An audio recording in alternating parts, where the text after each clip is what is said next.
Give you a look at the results of yesterday's canning.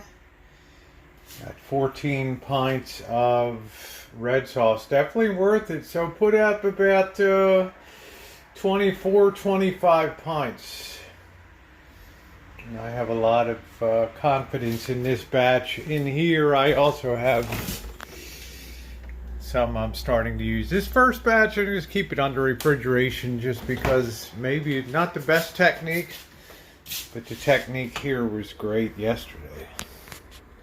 And a super good morning to all of you. The canning turned out to be, it's work, but it's very satisfying work when you can take fruit, vegetables, things you grow yourself, and turn that into something that you can use through the year. I think that efficiency is great. There's still a lot more tomatoes to come, so I want to thank Mouse Toes, I'm on it, among others who have been helpful in my canning journey. It's a lot of fun. It needs to be done safely and carefully, but you learn, and you keep moving forward. So very successful putting up peaches and putting up the red sauce, which is great for the base for lasagna, for pizzas, so many things.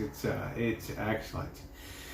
A lot of people have said, Rosie, we'd like the morning vlog sort of concept too, where you're talking about things that are going on, especially things in your life. So I'm going to try to do a little more of that. Let me know in the comments section down below if you like the little talky talk that we have chewing the fat here this morning. So I've got the canning covered. It was a fun day yesterday. I did 3 live streams.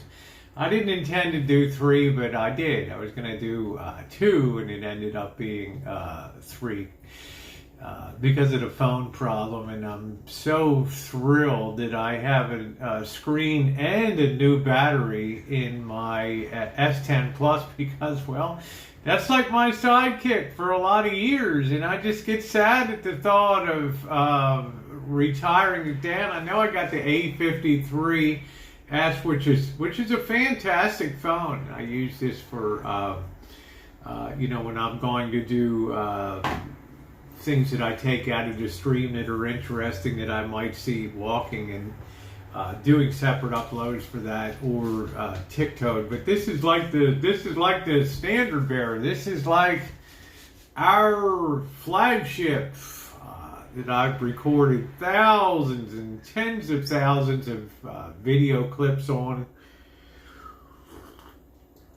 thousands and thousands and thousands of videos, not to mention the short little things on TikTok too, which has been fun. So the Rancho is in pretty good shape. I've got to get ready for the rainy season, but I don't really have to do that until October. So I've got the month of September to kind of have what I call the pursuit of happiness. And I've been doing that, working and getting my hours in, but I've been doing my baseball and horse racing, getting ready for football season, college, and pro. I don't really do too much with the pros because, especially early on, because it's too hard to establish who's going to be doing what. But the horse playing has been fun, and I've learned a lot. It's just that I feel like the knowledge gap that you have to close.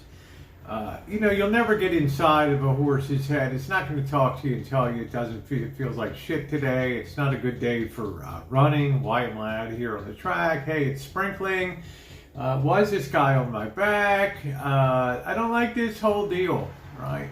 And you could be the best handicapper in the world, and then like the first race at Saratoga, I don't know what it was, one of them I was betting when I was in Las Vegas, and it was 2 miles over fences, okay, like they jump 3-foot fences or something like that. They have like 4 fences each time they go around. You got to jump them. And I had this really good horse pegged out from one of these Irish jumpers from over in Ireland. Wing, the gate is swings open, and I'm thinking to myself, I might as well go up to the line and just be. I might as well go up to the sports betting counter and be first in line. Yeah. Here's my ticket, cash it out. My horse comes out. The son of a bitch does a 360. I mean, this thing comes out of the gate, turns backwards, and it's like 25 lengths behind by the first call, and it's gaining and, trying to jump. So that unreal factor is what the real downside of all that bullshit is. But the main takeaway is it's like anything else in life. I think that the more you pursue it and the more cheaply you can pursue it, the better that you can become it something. The worst thing you can do is think that you know something in life and to have a big ego. And when it comes to betting of any kind, I don't ever have a big ego. I'm very respectful of against the odds. It's like, I don't care if you win $1 million on a slot machine. If you sit there long enough with that $1 million, you will give it all back and then some. And that's a guarantee. Because the house edge cuts over time, and there's no avoiding the reaper of the house edge.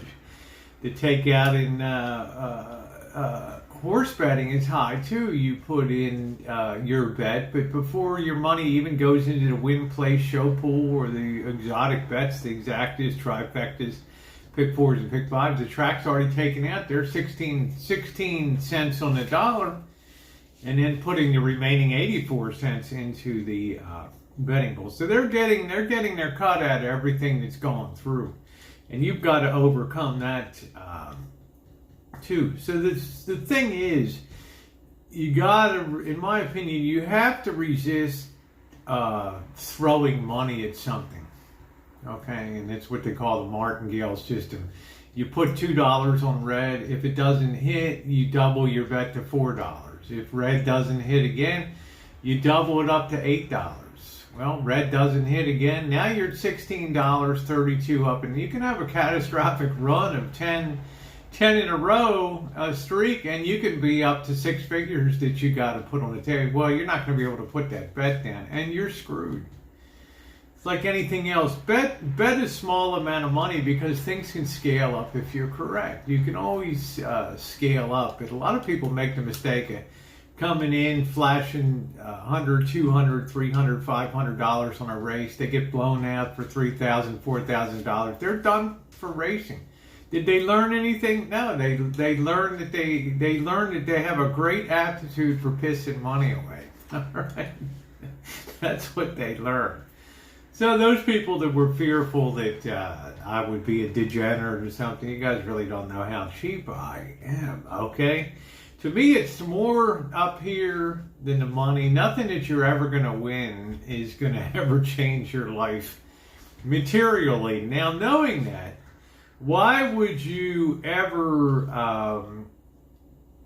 bet your lifestyle on something, I guess is the best way to put it. But my takeaway from the track, for those of you who do enjoy going to track, is you're never going to win picking favorites. Okay, favorites win 35% of the time. That means most of the time the favorite doesn't win the betting favorite.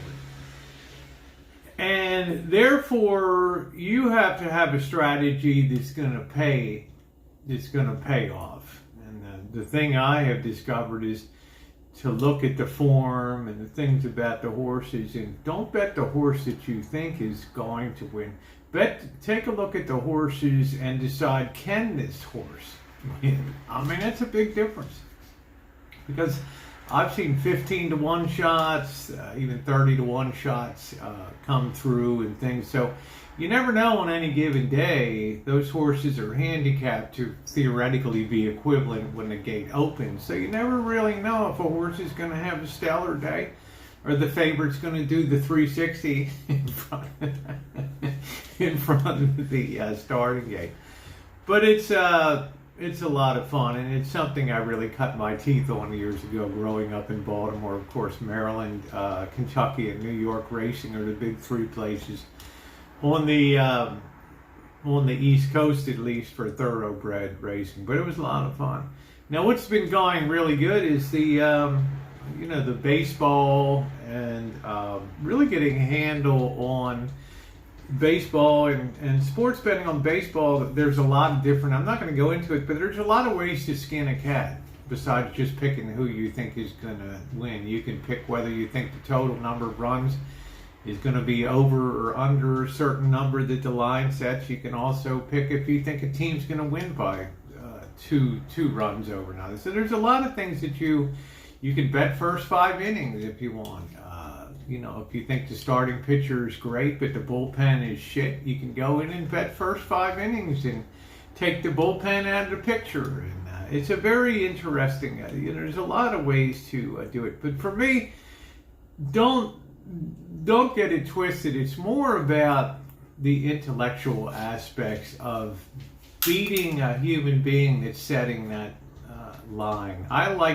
This is why I prefer this over doing a slot machine or something like that, because a slot machine, I'm just at a random generator. Whereas when I'm taking on a book, I'm matching my mind against not only the book, but other people that are placing wagers too, and that is fun. So we'll see what September brings. This weekend coming up, I'm going to go down to the Bosses tomorrow. I guess we're going to start on the, kind of take a look at the motorcycle and see about dicking with the carburetor and stuff like that. That'll be fun. It'll be a good chance for the boss to really blow his top a couple times, right? Where's this screw, or what the hell happened to that, or why'd you drop that in there? Did you cross those threads? Right? Always plenty of hijinks. And there's poor Janet, always in the middle of us too. Well, I'm going to close it out now and wish you all a great day. I shall see you this evening. It is Shalom Shabbatsky here.